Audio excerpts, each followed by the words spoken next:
Hello students, today we are going to start first lesson of history, the first war of independence 1857.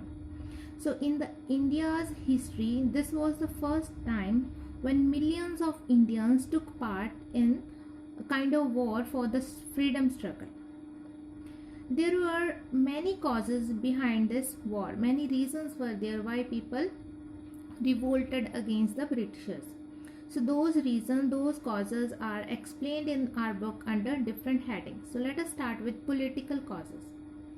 Under political causes, British East India Company started to capture the land portion of the rulers of the different area of India.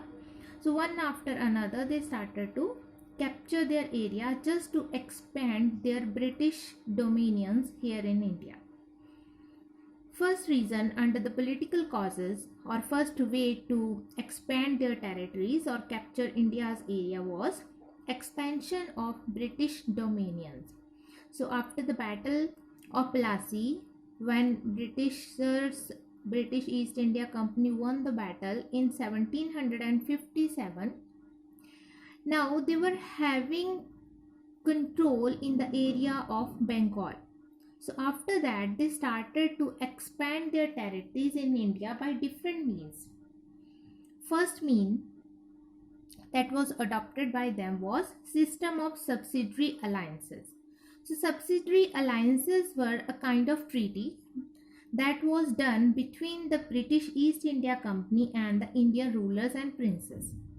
So those who were the part of this subsidiary alliances, they have to follow few rules of the Britishers.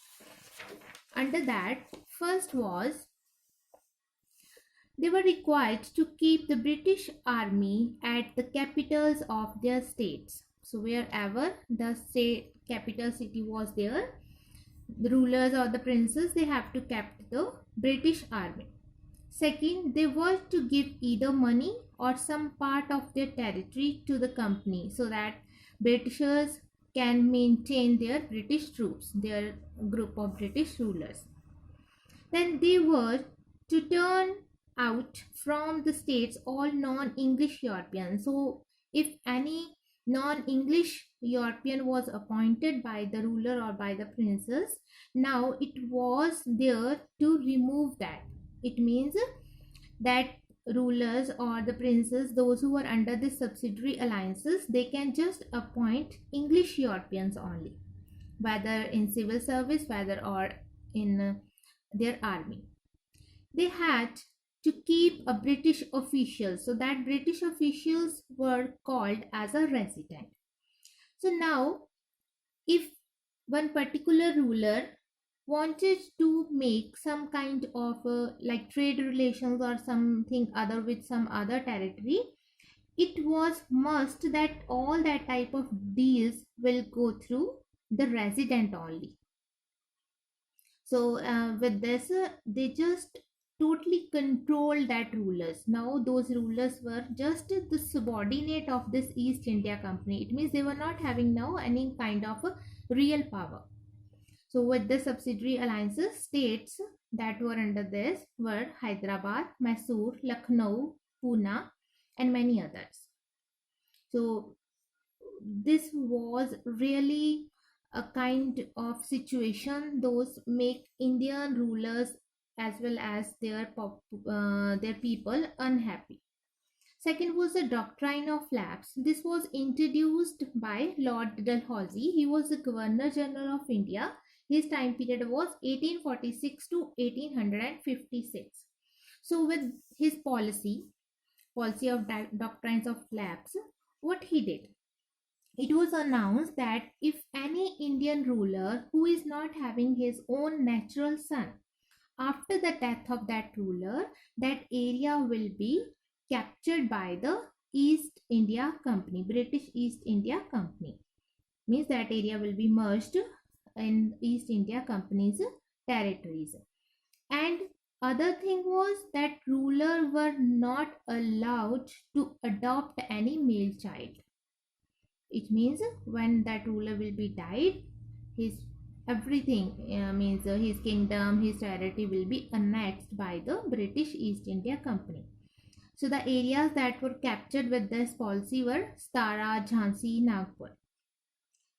So these rulers and their people were unhappy with the Britishers. So they were ready for a kind of revolt.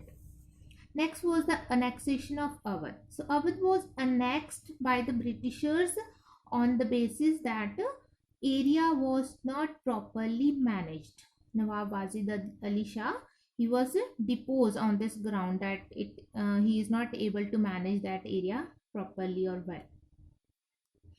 Then people were not happy with this.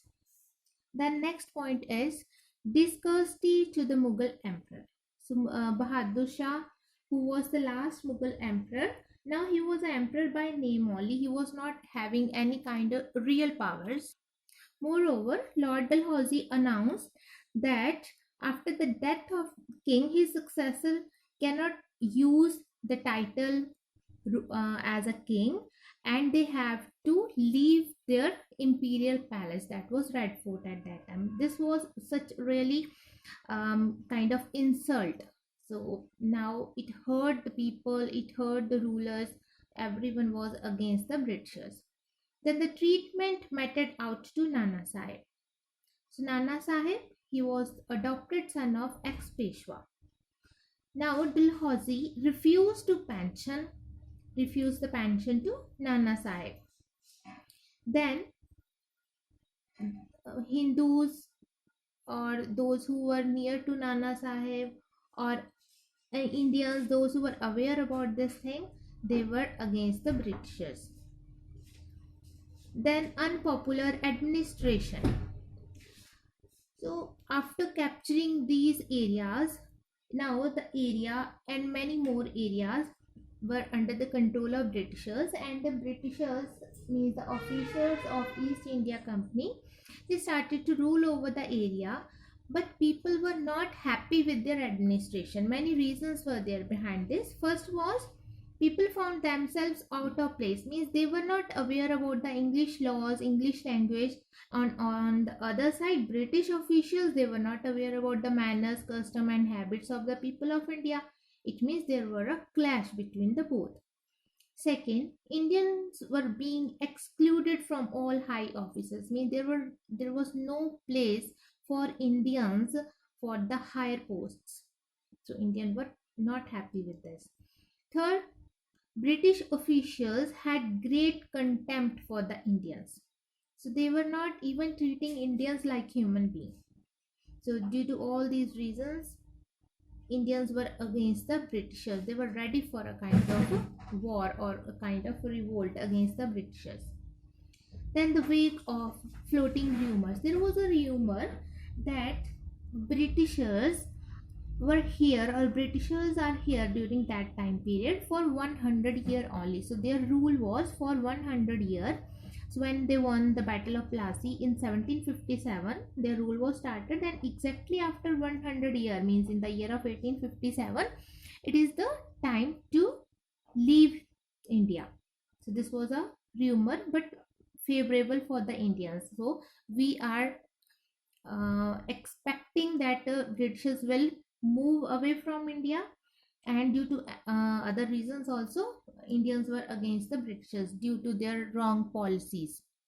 So there's freedom or first war for the freedom of India's people's freedom, or simply we can say against the Britishers. This revolt or first war of independence was started. So all these were the political causes directly related to the rulers, their kingdoms and administration. Now second and again very important reason was religious and social causes. First one, fears regarding mass conversion to Christianity.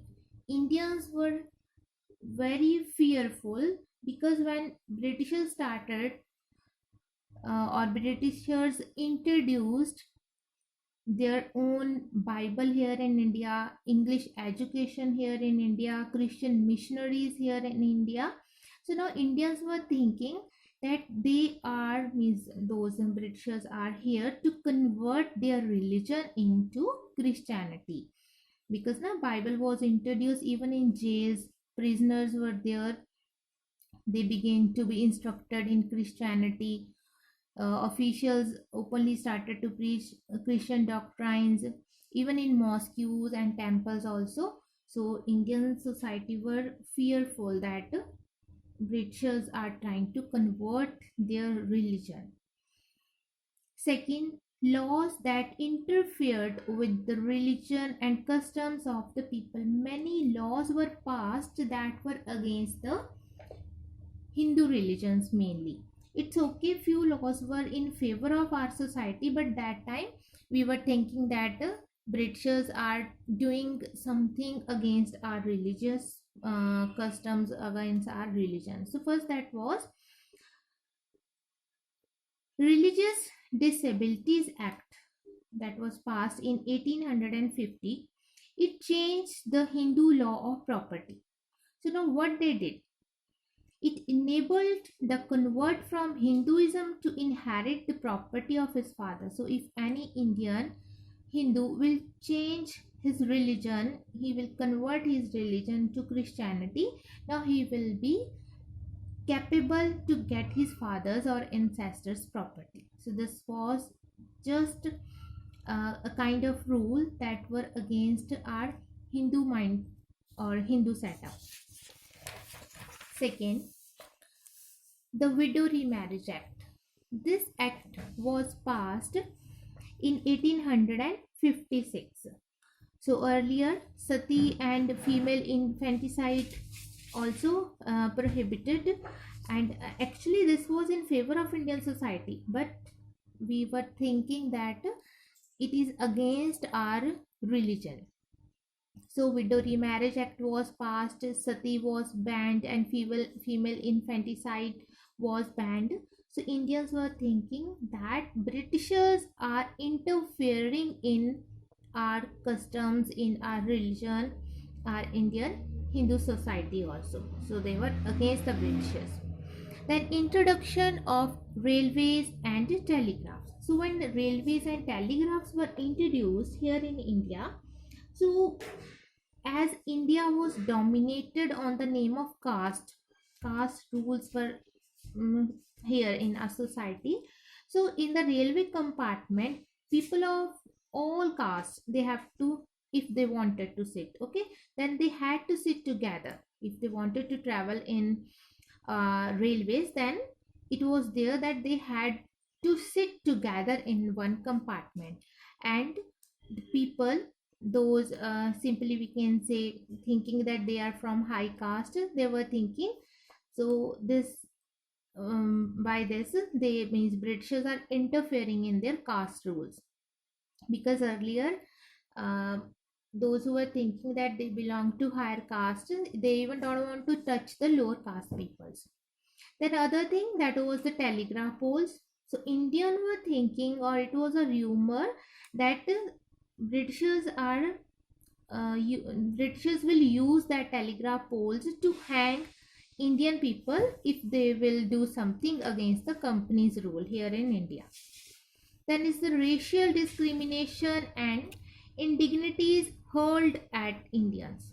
So here in India, Englishmen, they were just insulting the Indians. They can easily kill the Indians. There were no rule for them.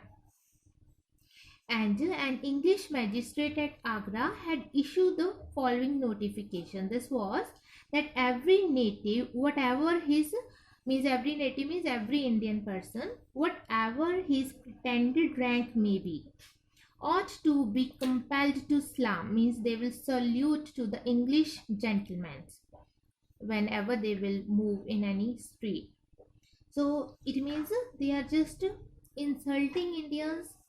For them, Indians were not human beings. And moreover, besides, if an Indian was on horseback even, he had to dismount and stand in a respectful manner until the European had passed him. So this really a kind of inhuman acts that make Indians against the Britishers for a kind of a freedom fight. That fear regarding English education. Christian missionaries, they introduced English education here in India. They established English schools. Then number of government means that under the British East India Company government, many schools they started to build up. And in 1829, the Bengal government established an English class in Kolkata, which was a Muslim institute.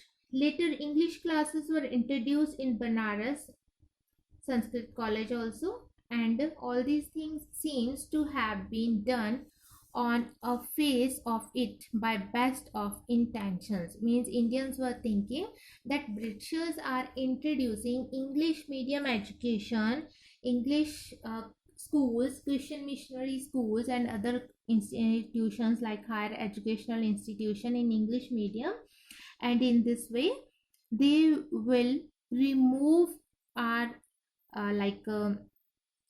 own language, language, Sanskrit literature, and Indian literature. So these were the causes under that were related to the religion of India. Then economic causes. The ruin of trade and handicraft. So in England, when with the help of modern machines, they started to build up the new modern factories. So with the help of modern machineries, they started to make goods very speedily, and now they were in search of a market, and India was a good market to sell their things. So they started machine made goods to be sell here in India, and in return they were seeking for raw material. So when here in India machine made goods were available at cheap rates, and moreover Britishers were purchasing all kind of raw material like raw silk, cotton, Indian handmade goods were not in demand now. So this ruined the trade and handicraft of India. Then impoverishment of the cultivators like farmers, those who were growing crops. The zamindars or landlords had so far been only revenue collectors. So earlier they were just revenue collector. They can only keep certain percentage whatever they collected from the peasants. But later on, few settlements were announced by the Britishers, like a permanent settlement in 1793. It made zamindars the absolute owners of their estates. So the area that was under the control of one zamindar, for example, that zamindar was the owner of that area now, and they had to pass to eject the cultivator for non-payment of the dues. So if one particular farmer was not capable to pay that amount of revenue, then even zamindars can capture their land portions. Then many other settlements were also introduced that were just against the Indian farmers only. Then India reduced to an agriculture colony of the British. It means there was none kind of development, only India was an agrarian colony to whom Britishers can use for their own benefits. Bihar, Bengal and Awadh emerged as major producers of export crops that we are selling to other countries, such as jute, opium and indigo. Now British companies managed this export trade. So this was now in the hands of Britishers only. And the manufacturers in England required other raw materials also, such as cotton and oilseeds for their industries. So after the Industrial Revolution in British did all that they could to keep India mainly an agriculture country. As already I told you that they started to get raw material and they started to sell their machine made goods here in India. Then is the inhuman treatment meted out to the indigo cultivators. In 1833, the Englishmen were permitted to acquire land and settle down as planters in India. So now they were having the right to purchase land portion here in India, whether they were non-Indians, still they were now having this permit. And what they did, they started to exploit the Indians, those who were doing work in their fields. Then the peasants were forced to cultivate indigo and nothing else. But they need some kind of food crops also. But now they were forced to cultivate indigo only. And in the fields chosen by the English planters, whatever the field was chosen by English planters, their farmers, peasants, they had to grow only indigo crop. Now, their crops was wantonly destroyed by the planters, their houses burned, and their cattle carried off as a plunder. If they were not doing according to the demand of East India Company, or they were against, if they were against Britishers, then these British planters they used to ruin their farms. Then was the annexation of rent-free land and estates. In 1853, an Inam Commission was appointed to inquire into the title deeds of the owner of large estates. Means the farmers, those who were the owners of large farms, with this new Inam Commission, now it was must for them to show the documents of their land portion. Title deeds means that particular land portion legally there, means like we are saying legal documents of property. So now farmers, those who are having the large land portions, it was must for them to show that title deeds. And those who were not having, many were not having, because the property of one person, like father's property, were going in the hand of that father's son, and further that son's next generation. So they were not having a kind of a property papers, title deeds, they were not having. So those who were not having and those who were not capable to show that that area, that particular land portion was annexed. Then loss of livelihood. Million of artisans and craftsmen, those who were doing kind of a craft work or making things with the hand, with the introduction of Western education, firstly here with the introduction of machine made goods, these artisans, craftspersons, they were not having any kind of work, because machine made goods were cheap in rate and people were eager to purchase that only. Then moreover, like pandits and maulvis, those who were giving education, now they were jobless because English education was introduced. Then annexation of Indian states meant loss of livelihood for thousands of the native troops also. So the area that was for example annexed by the British East India Company, that there the Indians, those who were living, it means those who will survive due to the control of East India Company, they will lose their livelihood, because now administration in that particular area will be run according to the wish of the Britishers only. And during the war of 1857, the spoils of Awadh wrought havoc and added greatly to the difficulties of the British. So during this revolt of 1857, when spoils means soldiers participated in this revolt, it was really kind of difficulty for the Britishers. Next is the big famines.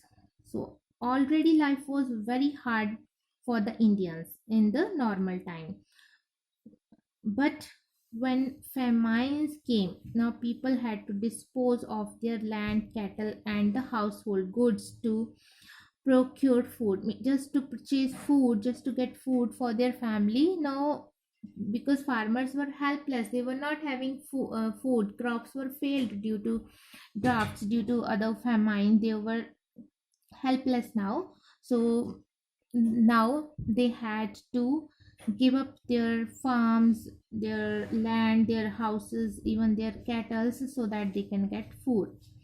And there were instances of mothers, those who were selling away their children for few days foods. Means during the time period of 1837 and 38, due to very big famines, people deserted their villages, they just move away from their villages. Now they were wandering in search of food.